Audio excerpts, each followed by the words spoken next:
I think that for me, I mean, what you're saying is 100% correct.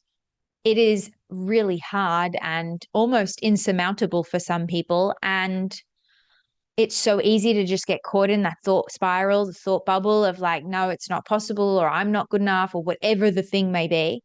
But, or those people keep saying that, or like this person I'm working with keeps saying these horrible things, or this kid at school, like, keeps looking at me weird. Like, it's so easy to get caught into that. But I remember this when I was 16, we were on a school excursion and I had had a friendship breakup with a group that I had sat with at lunch. Generally, girls sit with groups at lunch and it can become quite bitchy. um, as you probably already have seen in movies and stuff, like it's not too far from the truth. And so we'd had this sort of friendship falling out and I drifted away and I had started talking to this other group. And on this excursion, I felt happier. And I was only 16. But in that moment, I was like, I don't want to sit with people that make me feel bad because that makes no sense. And so that was the first moment that changed my perception for things. And that wasn't the moment that changed everything in my life. It's a gradual process that we're constantly going on. But I always remember that moment as being this pivotal point in which I was like, I don't have to put up with being treated a way that I don't like. I don't owe that to anybody. I'm not being unkind, so I don't need to be unkind back. I just need to remove myself. And I did that. And then as I got older, the more I started to interact with different people. You know, you go to university, you're not in your little high school bubble anymore. The more I really saw different personalities. And once I started working in the music industry, it was really intense because people are really unkind and they don't care. And it's really cutthroat. Like you said, it's like very fast paced. And people have certain expectations or certain personality traits. And sometimes you don't like that, or they don't like you or your traits. And I didn't want to curtail to that. And I didn't want to let people win, but not in a way like I'm better than them. I don't want them to win. More in a, that person doesn't impact me. Like if I don't like them, I don't have to work with them again. Or if I don't like how they talk to other people, I don't have to include them within my circle anymore. And those sorts of things will kind of what like just little moments where I was like, hey,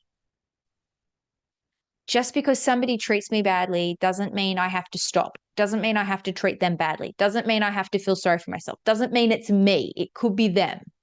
And I guess it's just like building a habit of not taking on those sorts of things and then holding on to them. And I think that's the hardest thing because there are some things that you hold on to.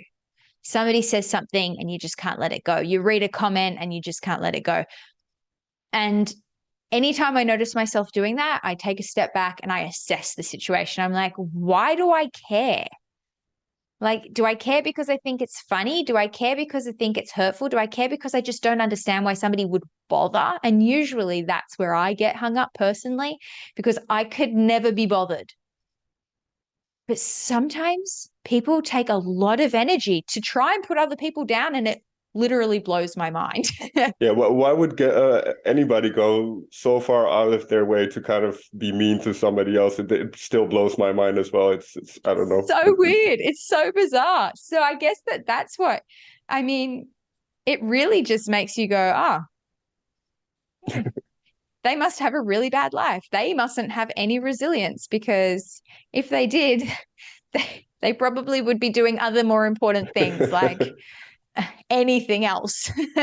No, that's kind of for me at least how I kind of got to let go a lot of that stuff is kind of what we talked about earlier is once at a certain point you push through into comedy. Once things get so weird and confusing, it just becomes funny in a way that like I can laugh about something. I can imagine somebody sitting behind their computer being really mean and like it's just so crazy to imagine that. So it becomes funny again for me, at least. I can't take I it seriously know. anymore. No, you can't. Even people in real life, like I've been in songwriting sessions in LA with people and their behavior, like these are adults. These are people in their 30s. Like they are well Right. on the way to like adult life, acting like 14, 15-year-old children. And I just look at these people and file all my thoughts away. And then in the car, I say everything that I think, all my opinions. It's with people. I just don't get it. But that's, I guess, what defines us, how we react to situations and how we choose to let things impact us. And I don't want other people's crap impacting me. I've got literally too much to do. I have got a book to finish before Christmas. I don't have time to be like feeling sorry for myself because one person on the internet doesn't like me.